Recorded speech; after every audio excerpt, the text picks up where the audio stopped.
really excited to be here today and appreciate you all taking time out of your busy days. So, we're here to talk about the manosphere. So, I always find it really helpful to start with a definition. And so, you may have read this in the description for the webinar, but the manosphere is a discursive online space occupied by a loose confederacy of interest groups encompassing a wide range of ideologies and beliefs centered on reinforcing patriarchy. So different researchers define this slightly differently. This definition is adapted from Debbie Ging, who's a professor at Dublin City University. And what I like about this definition is that it underscores, I think, some really important characteristics of the manosphere. So one is that the manosphere itself doesn't represent an ideologically homogeneous block. It encompasses a wide range of beliefs. And I will break those down a little more in a minute, but so we can think of the manosphere as like a descriptor of a broad online ecosystem. It isn't like this completely like-minded group of actors sitting around going, I'm a member of the manosphere, like that's how I self-identify. It's a term that's used to capture these various online spaces and the actors who tend to reside in them. So how are they similar then? Like, why do we use this term if the actors differ so much in their beliefs? One way that they're all connected is they're united by an ideology of what's called male supremacy. And male supremacism refers to the belief in cisgender men's superiority and right to control and dominate others. And a male supremacist system, then we can think of as being like a cultural or political or economic social system where cisgender men's are disproportionately controlling status and power and resources. So this definition comes from this text, Male Supremacism in the United States. And it's an excellent starter text. Since we're giving book recommendations, I would highly recommend this if you're interested in the topic. And the editors are all co-founders of the Institute for Research on Male Supremacism, or IMRS. And I just want to give a plug for this organization. So IRMS is an intersectional feminist organization that brings together experts from inside and outside of academia to analyze and really understand the dangers of misogynist ideology and mobilization. I've been a mentee there since 2022, and I really recommend their mentorship program for researchers who are interested in male supremacy. Another great book to start with is Laura Bates's book, Men Who Hate Women.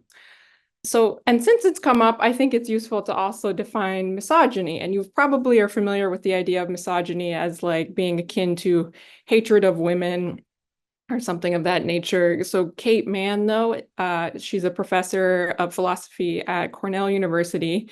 She gives kind of this extension of that definition, which I think is a little more profitable for us. And she says that misogyny is the law enforcement arm of the patriarchal order, wherein its sort of primary function is to police and enforce its governing ideology. So it's not just about hatred, it's about this like active and sustained oppression. So that's kind of the second thing to understand. It's the actors are united by an ideology of male supremacism. And very obviously central to the manosphere is a critical view of feminism, which is sort of perceived as the primary factor contributing to what adherents perceive as a gynocentric society. And that's a society that unfairly advantages women over men. And finally, while the manosphere refers to an online ecosystem, the rhetoric of the manosphere we know can have very serious offline impacts. And this is when we get into misinformation, but also violence, which is often driven by misinformation. And I think ultimately the rhetoric of the manosphere, what it's doing is working to normalize really harmful attitudes towards women. And this creates an environment where acts of violence against women and non-binary people, trans people, are sort of rationalized and excused. So what we have to understand are really the generative harms of the manosphere as it's normalizing and promoting and amplifying misogyny.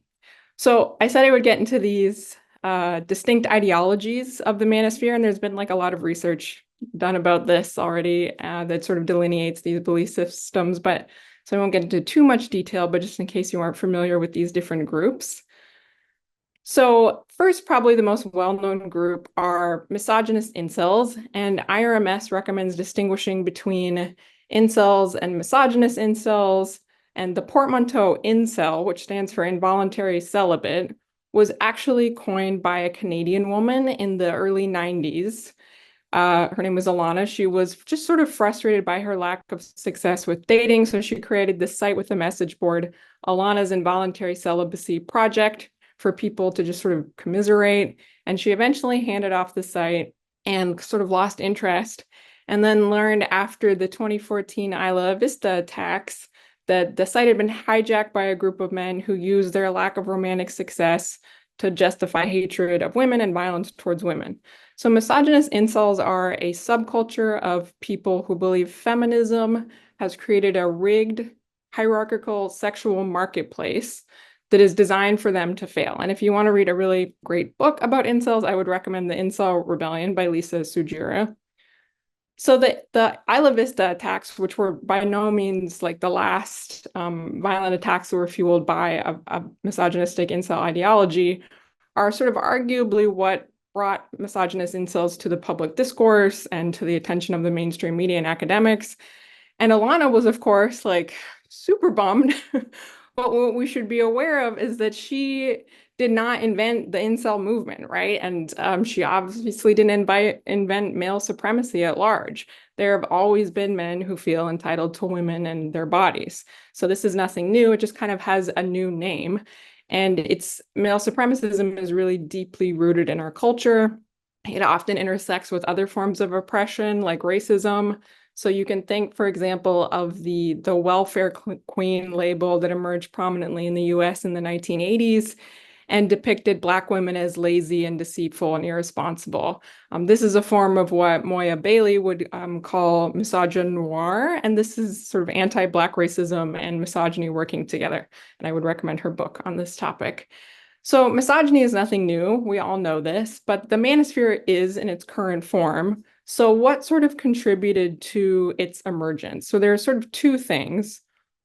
So one are these broad social changes and gains in the rights of women and LGBTQ individuals that have taken place over the last 50 years or so through various social movements like the women's liberation movement, the gay rights movement. And so of real concern to male supremacists are these demographic shifts, which are seeing women making gains in education and the workplace and political representation. These demographic shifts really challenge traditional gender norms, and they contribute to a sense of status anxiety among men who feel their dominance and social roles are under threat. And research has shown that as these historically marginalized groups achieve greater recognition and legal protections, dominant groups perceive these changes as threats to their traditional status and power. We see this among white supremacists and their theories of the Great Replacement, right? So this conspiracy theory that claims that there's this deliberate effort to replace the hegemonic, like usually European descended white folks with a population of non-white, non-European immigrants. So that's sort of one thing. Male supremacists hold these patriarchal beliefs very tightly and have this sort of deep-seated sense of entitlement. And these social changes are bringing those ideas into conflict. And the second thing is just the technology, right? The ideas behind these groups are as old as time, but the internet has given them new reach, and information can be shared much more quickly and easily as technology advances. And the manosphere also acts as an echo chamber to sort of reinforce these beliefs, while at the same time acting as a megaphone that amplifies their reach. But I said it's important to understand that misogynist incels are just one group that is active in the manosphere. So other groups include men's rights activists, and this is an offshoot of the men's liberation movement, which is a social movement formed in the 1960s, so offline, obviously, as a response to second wave feminism. So their thing is like, under the guise of gender equality, members of the movement sort of rally around institutions and issues they perceive as discriminating against men, particularly within the court system, with things like parental rights and legislation against sexual violence and harassment. Their activities, though, are really sort of just targeted at disrupting feminist efforts. Then we have pickup artists, who are a group of men who use certain seduction techniques, referred to as game, to pursue sexual relationships with women and establish themselves as alpha males. And so similar to misogynist incels, pickup artists have this very transactional view of relationships. Much of their worldview is framed in economic terms, so where sex sort of becomes like a commodity. So I think often pickup artists are portrayed in the mainstream media and even by some academics as kind of like clown-like or silly, but even the techniques that they use, which kind of seem benign, assume that women don't have any right to their own space. And if you've been on the receiving end of that, you know that feels like very coercive. And many of their message are very harmful and promote sexual assault and abuse. So for an example, one pickup artist group sort of repurposed a domestic violence prevention organization's guide, which was designed to help women recognize abuse, and rebranded it as a diagram to use as a tool for manipulating and controlling women. On the flip side of that, we have men going their own way, or MGTOW. So this is a group who advocate for self-empowerment by actively avoiding relationships or even contact with women. So like other male supremacists, they believe they're these sort of persecuted victims of a gynocentric society that favors women at men's expense. And they adhere to a gender essentialist perspective that sort of positions men as the productive creators of society and women as the manipulative takers and opportunists. And by gender essentialist, I mean the belief that men and women have these inherently different and fixed traits based on biological sex, which are viewed as unchangeable. So if you're like me, like a kid of the 90s, you probably remember those stupid, like, men are from Mars, women are from Venus books. That's the idea, right? Men and women are so different. They're from different planets. You know, like my mom had that book. I think it didn't seem too problematic at the time, but when you think about the logic that underlies it, really, really is. And at worst, a gender essentialist worldview is very like deeply transphobic and misogynistic. And the rhetoric here tends to be both of those things. The Manosphere also has communities that are sort of more fluid, like red pillars. So the red pill is a reference to the film The Matrix. So for this community, taking the red pill is the process of awakening to the feminist conspiracy that runs society and oppresses men. And during Donald Trump's 2016 presidential campaign, the Manosphere developed sort of like a new political identity. And they saw his election as a means to resist this perceived war on men and challenge the growing influence of feminism. And there was obviously a lot of backlash from the Me Too movement in the years following. So these groups, as I said, they represent these different belief systems, and they also differ in the ways they sort of perform masculinities. And by that, I just mean the way masculinity is constructed and acted out and reinforced within these communities, and it varies depending on their specific values and norms and goals. But again, all united by an ideology of male supremacism. The Manosphere itself has many sort of forms of content. The way information is shared comes in a variety of ways. There's sort of classic textual content, but it's also a very image-based ecosystem. So it includes things like photos and diagrams and videos and memes. So before we get sort of into where these groups congregate, I thought it might be helpful to sort of share some of the methods that have been used to study the Manosphere. And research on the Manosphere really spans a variety of disciplines. So the social sciences, computer science, psychiatry, communication studies, like security studies, and more. And the research has really been pioneered by feminist social science and legal scholars. They were sort of the first group of academics to say, like, whoa, something is going on here. And some of the earliest studies were by these feminist researchers. So these are just some of the common methods that are used. There's a lot of textual analysis looking at sort of language and symbols in Manosphere content to reveal themes, discourse analyses that look at language use and ideological framing. There's sentiment analysis, which is usually using computational tools to sort of assess emotional tones in Manosphere discussions. And then there have been ethnographies or netnographies where researchers are immersing themselves in these online communities or observing them to understand their group dynamics, and also surveys and interviews to sort of gather personal insights from Manosphere members. So this is just, again, like a small sample of the research that's been done. This is a very sort of, I would say, typical method. These authors looked at 30 narratives of young men as they entered or exited misogynist red pill communities. In this study by Bale, they conducted a mixed methods textual analysis. So they created like a series of semantic networks and mapped recurring word associations with the text. This was a study done by an IRMS fellow, Brenna Helm, and her co-authors, and they used a custom web crawler to extract like over 1 million Reddit comments. And then they looked at the top 500 most popular and then analyzed them thematically. This is a study by Soleil and Sujira, and they looked at both comments and videos on TikTok, so a qualitative multimodal thematic analysis. And this study from 2021 by Daly and Reed was a thematic analysis using interview data. So there's a variety of methods, and this kind of gets into the actual infrastructure of the Manosphere.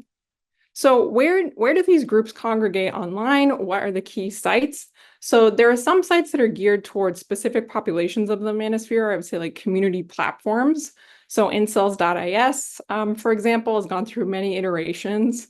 This is a site geared towards the misogynist incel community. And as of this month, it had over 600,000 threads, and it has its own blog. It has its own wiki. The rhetoric of the message boards is like extremely hateful, so I would advise not going there unless you have to. The men's rights organization, A Voice for Men, has their own website, along with their own wiki called Wiki for Men. And I thought this was interesting for us as information professionals. So Wiki for Men says it's dedicated to cutting through the misinformation perpetuated by feminist-dominated government and the mainstream media. So Wiki for Men views feminist efforts to increase representation of women and gender non-binary folks, contributions on mainstream wiki sites like Wikipedia via activities like editathons. They see that as a key source of increasing bias. So Wiki for Men, they say, aims to be the keeper of rational and evidence-based conclusions while rejecting popular forms of gender bigotry. And this idea of rationality and evidence is something we'll return to. I'm just going back here. So while there are a lot of sites sort of dedicated to specific male supremacist groups, the Manosphere also encompasses activities that take place on these more mainstream sites, particularly popular social media sites like Reddit and TikTok and YouTube.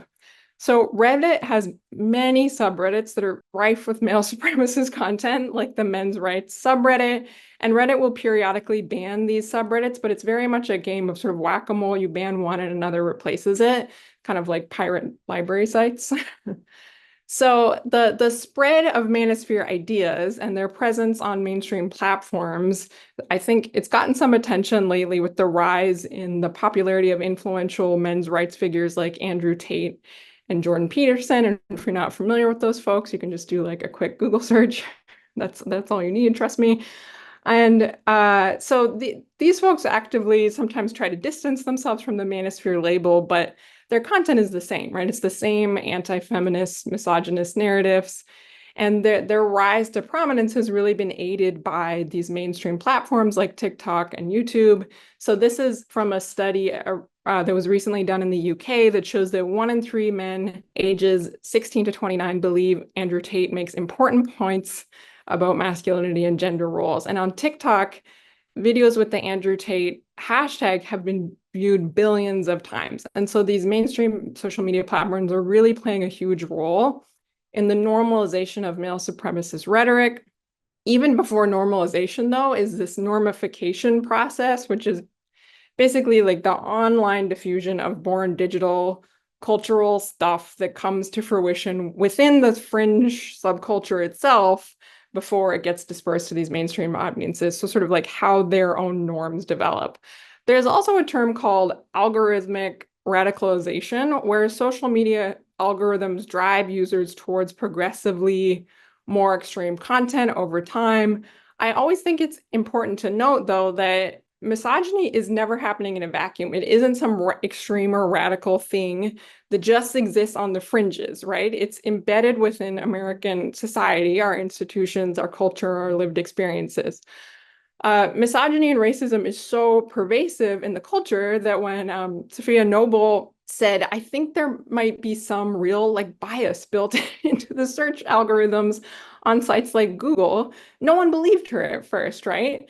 And people were very resistant to that idea. So why does male supremacist content thrive on mainstream social media sites and not just these fringe sites like 4chan or Gab? Because there's an audience for it, right? So this sort of segues into how male supremacist ideologies fuel the spread of misinformation and what that looks like.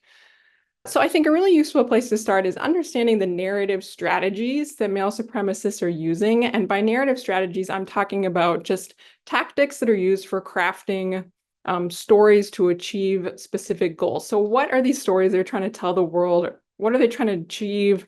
How are the stories put together? What sources are they pulling from? When men's rights activists say that they're the keepers of rational and evidence-based conclusions, what is that evidence? And what we find on the Manosphere is actors are often striving to reinforce their worldviews using these narrative strategies that are centered on authoritative common sense and scientific fact.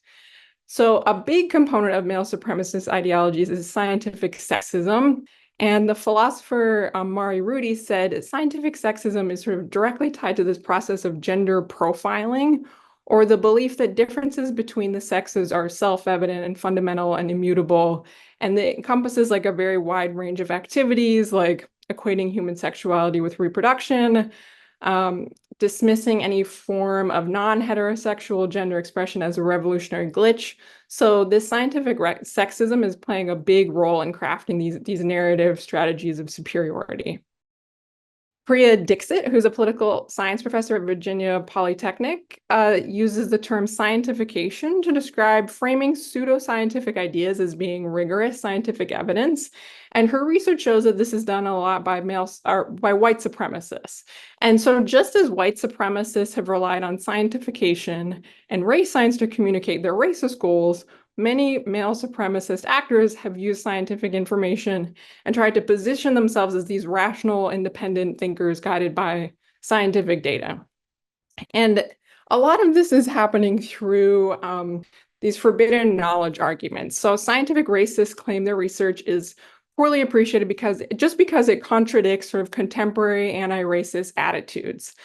And so these forbidden knowledge, the idea there is that there are these forms of knowledge that are they have to remain hidden because they're perceived as being too dangerous or too sort of politically unpalatable to be accepted. And so they're kind of representing themselves as these brave scientific martyr pioneers that are just put upon by these repressive liberal forces, and these proponents really don't recognize the sort of constant entanglement of scientific knowledge and power. And these arguments really set up these rhetorical sort of battle lines that diminish the potential for any sort of constructive scientific discourse.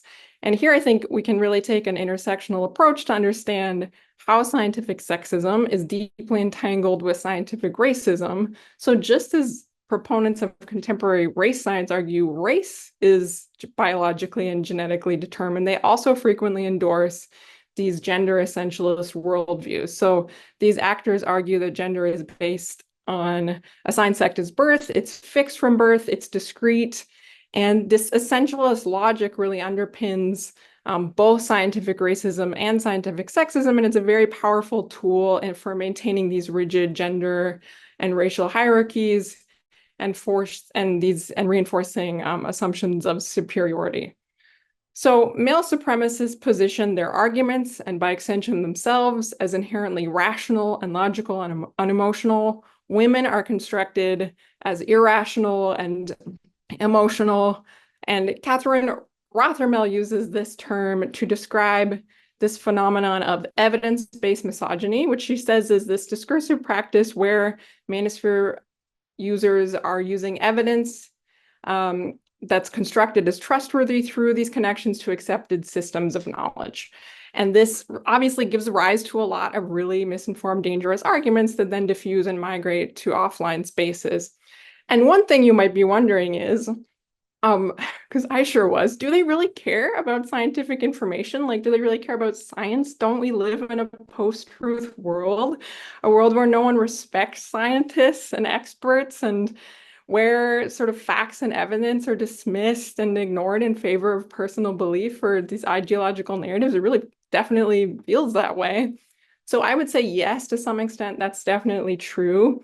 But supremacists still rely heavily on portraying their worldviews as rational. So this can make you feel kind of crazy. But despite what I think it seems sometimes, science and rationality still hold a lot of cultural authority in modern society.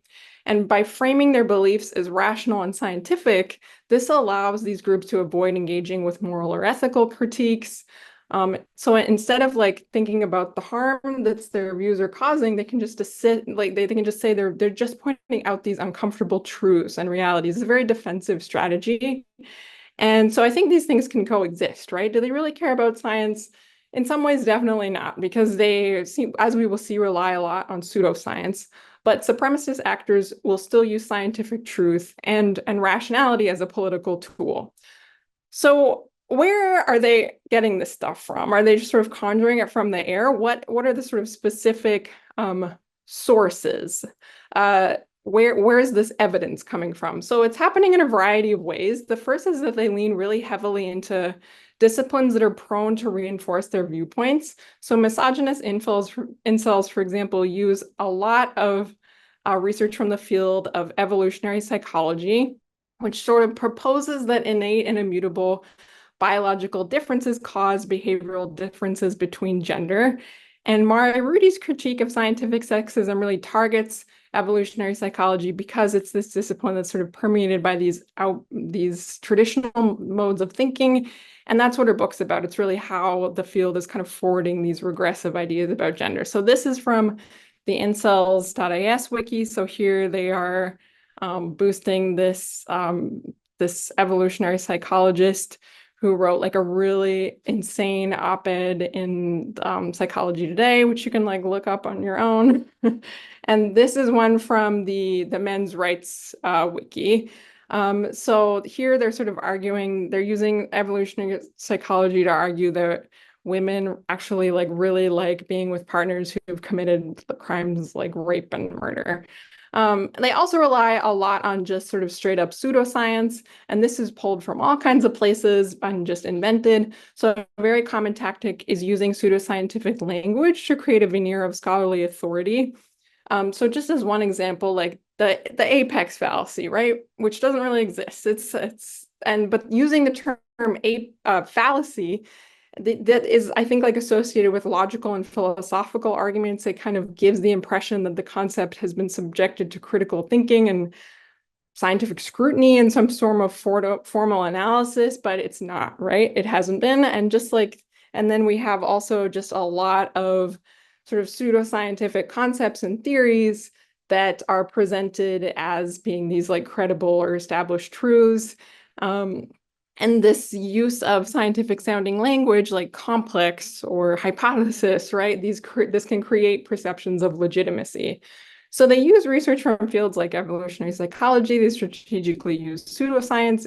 And this isn't by accident, it's by design, right? It's deliberately chosen to position themselves as rational actors. And this tactic resonates with other groups, such as like the intellectual dark web, groups like trans-exclusionary radical feminists or TERFs. They also use research that's rooted in scientific sexism to argue that gender identity is biologically immutable. They also misuse like genuine scientific findings. And I know that determination of what sort of constitutes misuse overlaps with existing power dynamics, but I think if we need to think of it in sort of how the intentionality of how the evidence is presented. Are you trying to enlighten or distort? So there is a lot of like just selectively interpreting data, cherry picking data, sort of ignoring contradictory evidence, a lot of overgeneralizing and drawing broad conclusions, failing to acknowledge the context of the research. So, for example, they use a lot of research that's done on rape to sort of portray women as willing and eager recipients of sexual violence. And then there's also just a lot of manipulation of like data visualizations and data itself. So there's, I think, just in general, too, a lot of conspiratorial discourse and misinformation we know drives these conspiratorial theories. Just the idea that there's like a war on women that's orchestrated by the society or by the state. So when we think about these different forms of misinformation, their use of, I think, pseudoscientific information falls under the fabricated content bucket. And these are from this website, Science Up First, this image, which I really like. And when information is misused, it's more falling into the manipulated content bucket. And I think the general sort of approach here is this firehood of falsehood. There's sort of where the lies are being told often and confidently enough that they're adopted as truth. And then there's this increased customization and specificity of the online experience that's accelerating this. And they also rely on a couple other misinformation tactics. There's this false dichotomy by framing social issues in binary terms. So, just this idea of men versus women, and that one's suggesting that one gender's interests are entirely opposed to the others. The idea of the red pill and the blue pill. Are you going to take the red pill and be and like wake up to the feminist war on men, or are you going to be an enlightened alpha warrior fighting for your gender survival, or are you going to take the blue pill and remain like an ignorant little, soy boy?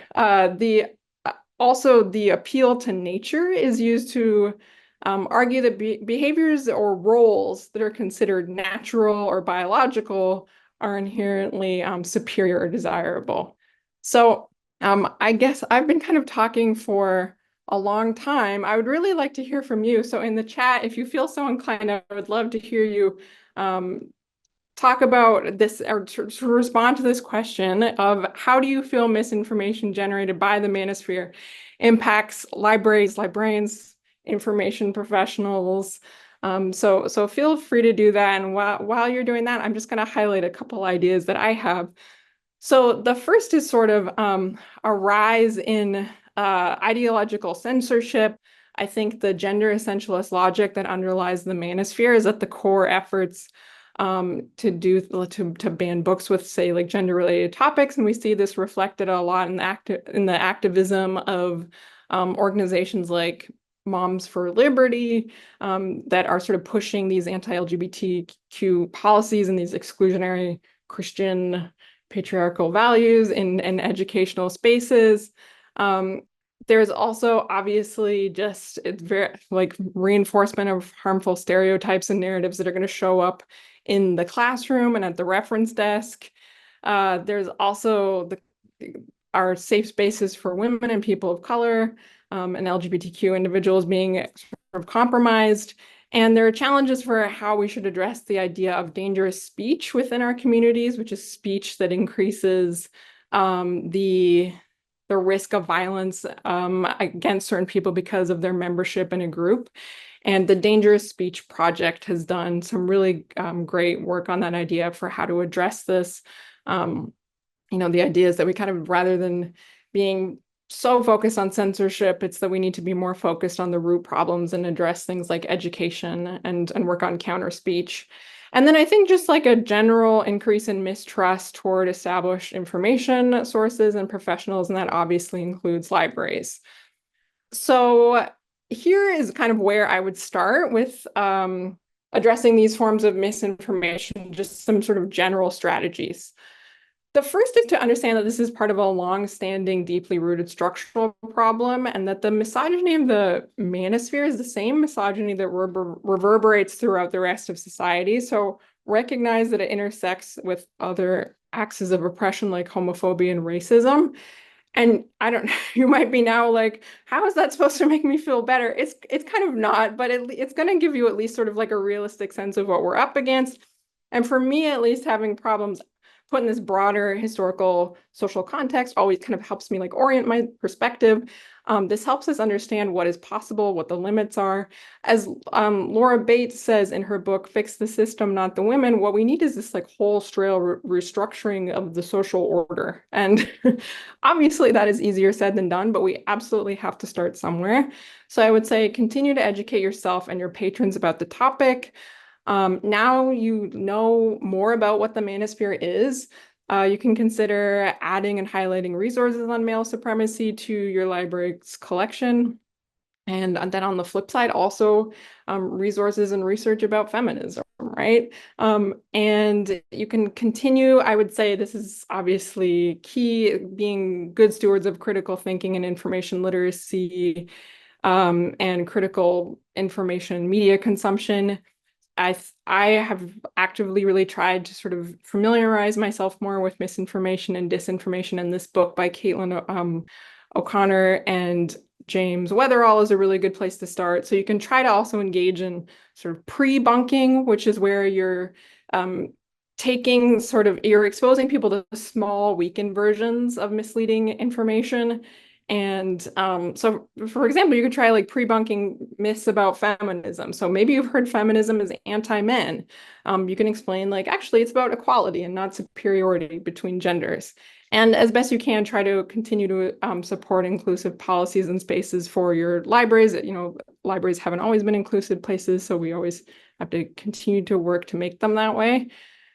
And next, understand the role of mental health services and access. In the US, I think we know that adequate access to mental health care is extremely challenging, and increased access to therapy and other services as like a social good should be prioritized way more than it is. But I'd caution against approaching mental health issues as like the main driver of misogynist worldviews, especially when it comes to violence. There's been a lot of focus in psychiatric research as like loneliness and depression being the root causes of misogynistic violence, rather than misogyny and male entitlement. So we just really need to think about that critically. We should also understand the limits and potential of sort of legal regulation of technology companies. I think we have to hold technology companies responsible for allowing and promoting dangerous speech and rhetoric.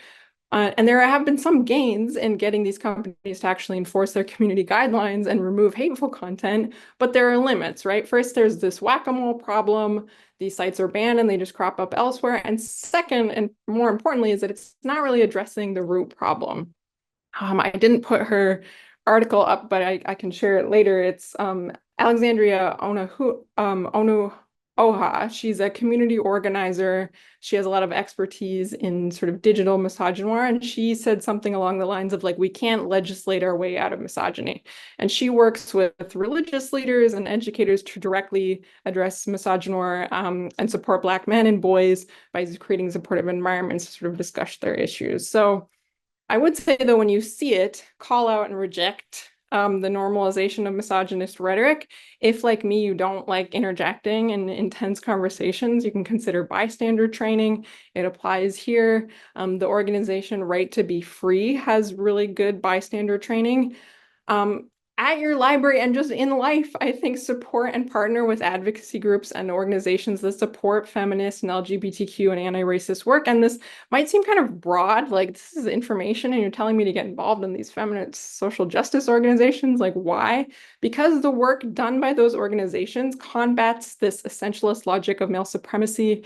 Manosphere actors are trying to erase the humanity of women, trans people, people of color, and so we can't let them. We have to, as I said, this is a systemically rooted problem, so we have to try to address the harms at the root. And when we were planning this webinar, Mary and Tracy said to me really wisely, we need to inject some hope in this project. We need to feel empowered, especially, you know, I think, I don't know about you, but there's an election next week. It's giving me a little bit of anxiety. So I think we should not underestimate the power of doing like one small thing, right, for your patrons and your community. We can't fix the whole system, but these incremental changes really do help. So starting small is fine.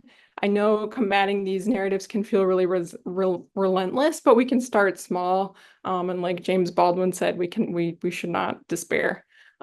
This is a quote from a policy report that came out earlier this year. It's sponsored by the Carnegie Endowment for International Peace. And this is from a section of the report on counter messaging strategies. So basically, there's strong evidence that we have to engage people on a narrative level. Just kind of evidence alone won't do it. You have to address the underlying emotions and beliefs that make false claims attractive. So these are just some counter narrative strategies. This can be sort of on and offline.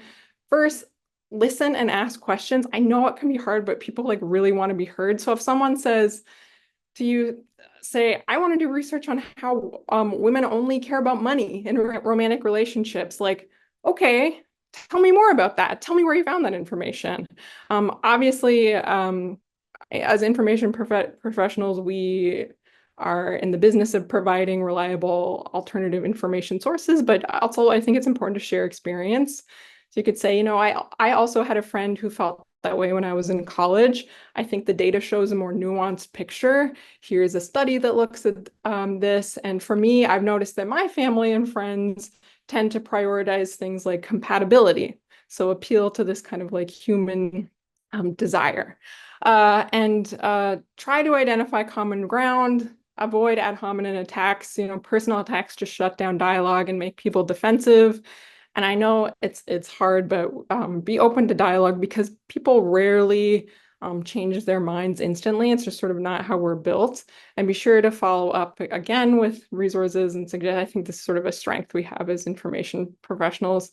And a key takeaway from the Carnegie Endowment report I mentioned is that these long-term structural reforms deserve more attention. So on that note, I want to sort of share some specific resources that are geared towards these more structural reforms. First are just resources on male supremacism, IRMS I've mentioned, but these other organizations have some good fact sheets and guides. Southern Poverty Law Center has a very good guide. This is just a short list, but I have also included some critical media resources that are specifically focused on gender. This image on the screen is from the site Internet Matters, and they have a whole sort of like resource kit about how to talk to misogyny with young people.